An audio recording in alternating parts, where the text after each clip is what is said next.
S'il vous plaît. On a le plaisir d'accueillir maintenant notre conseiller aux États, Robert Kramer, un ami du tire-bouchon de longue date, ainsi que notre ami Patrice Pleujoux, ancien président de l'Association des communes genevoises.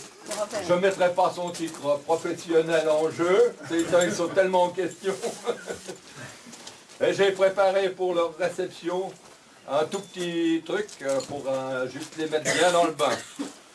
J'ai déjà dû faire un petit historique pour vous expliquer le pourquoi et le comment. Vous savez que la compagnie du tire-bouchon est une confrérie vineuse. Et sous confrérie vineuse, j'ai ressorti sur un petit Larousse quelques versets qui valent la peine d'être retenus. Confrérie vineuse égale secte entièrement vouée à l'adoration de Bacchus. C'est volontaire. La confrérie répond à un besoin vital qu'a l'homme de vouloir s'agglomérer à ceux qui partagent sa passion ou ses convictions. Pour cela, il est essentiel qu'il puisse se reconnaître au premier coup d'œil. Il laisse aux animaux d'autres moyens d'identification plus primaires que le costume. Dans ces identifications, on retrouve les odeurs corporelles, les jets d'urine, les caractéristiques, exhibition et reniflage des parties génitales. L'homme a préféré s'en remettre à un autre moyen, quasiment infaillible, le port de l'uniforme. Et puis comme c'est confrérie, j'ai dit bon, il faut chercher la suite, tire-bouchon. Meilleur ami de la bouteille et du buveur de vin, alors que l'on pourra toujours à la rigueur passer de verre pour boire, il en est en revanche impossible d'ouvrir une bouteille de vin sans avoir recours à un tire-bouchon, à moins que ce soit une capsule bien sûr, car sans tire-bouchon, c'est comme partir à la guerre sans son char Leclerc, son fusil mitrailleur ou son couteau cranté pour achever l'ennemi en l'égorgeant comme un mouton. On ne l'envisage même pas, bien sûr. Les scientifiques sont indécis quant à l'origine de cette invention miraculeuse. D'aucuns affirment que déjà dans les grottes de Lascaux, les hommes préhistoriques les plus costauds dévissaient la tête de leurs adversaires quand ils voulaient les punir de les avoir trompés en couchant avec leurs femmes. Un geste qui serait transmis oralement de génération en génération jusqu'à l'invention du tire-bouchon. Puis comme on a des invités, j'ai été chercher aussi ce que je pouvais trouver sur eux. Alors, j'ai retrouvé miraculeusement, dans un dictionnaire s'occupant surtout de la vigne, Robert.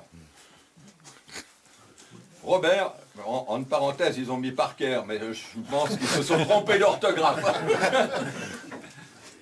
Définition, bizarrerie de la nature.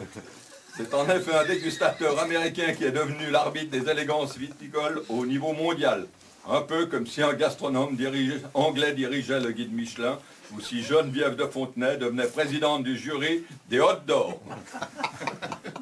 Le problème, c'est que Robert adore un certain type de vin vanillé, boisé, torréfié. Pour être bien noté par lui et donc valorisé sur le plan commercial, de nombreux viticulteurs ont travaillé leur vin pour lui faire plaisir. C'était au fond bien pratique. En un seul verre de vin, on prenait son dessert à la vanille, en même temps qu'un café, avec le cure-dent en prime. De nos jours, contrairement à Serge Gainsbourg, Robert n'est plus vraiment à la mode. Il s'agit toujours de Kramer, bien sûr. Doit-on s'en plaindre? Bien qu'ils passent tous les deux, les Robert, parce qu'il n'y a pas seulement Parker, il y a aussi Tony Parker. Pas Robert Kramer, mais dans la même secte, ils ont tous les deux un ballon à la main. Mais ils n'ont aucun lien de parenté. Excuse-moi Robert. Notre second invité, Patrice.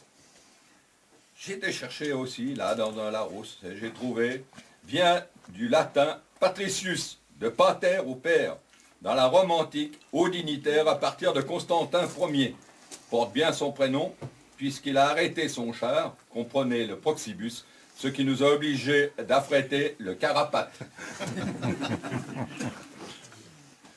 Quant aux autres patronymes, tous ceux de nos confrères de la confrérie, les membres de la confrérie, je vous en parlerai après le repas. En attendant, santé, bienvenue et merci. Et encore merci à Claude Rosset de nous avoir accueillis. Voilà. Merci. Santé.